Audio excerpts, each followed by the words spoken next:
Sasa nilikuwa nataka nijue shida ni gani? Shida ni gani zimetembea na mwanaume wangu? Ati nimetembea na mwanaume wako. Ukitembea na Karisa huko unajua. Sisi ndio tunajua ni bwana wako. Mary sikiza bana. Ni nini? Tuongee. Tunaongea nini sasa? Unafika najua ni bwana wako. Huko unaona pete yako nao kwa mkono. Mimi sikuwa nasema.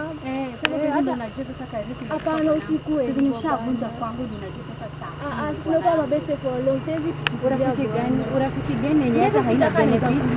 Unarudisha ile nimeshamtumia acha kuwa hivyo. Mimi acha niache. Nisikize. Acha nikwambie hivi, unikome. Kutoka leo unikome. Unasikia? Unajua ni bwana wako. Sasa umezurua na yeye, umempanulia all design, si ndio? Si unajua ni bwana wako. Kama ningejua hata singemchukua mimi. Sasa sisi ndio unajua ni bwana wangu ndio maana unakuja acha kuwa hivyo bwana. Huko unasikia fununu huko unatembea na bwana wa yeye. Hata siku huko unasikia huyu ni bwana wa Mary. Hapana, sasa hivi ndio unakuja mpaka unaniita Mary. Nataka tuongee. Acha nikwambie shoga yangu. Niangalie na uniangalie vizuri na kuangalia vizuri kwanza. Unasikia? Sasa sikia hivi, unikome. Sawa, kama urafiki wacha iishie hapa. Kai itaisha haina shida. Acha ishe. Na ukijua venye umenifanya, jua na wewe mtu mwingine sio kuja kufanya. Na huyo kana yeye. Haina shida.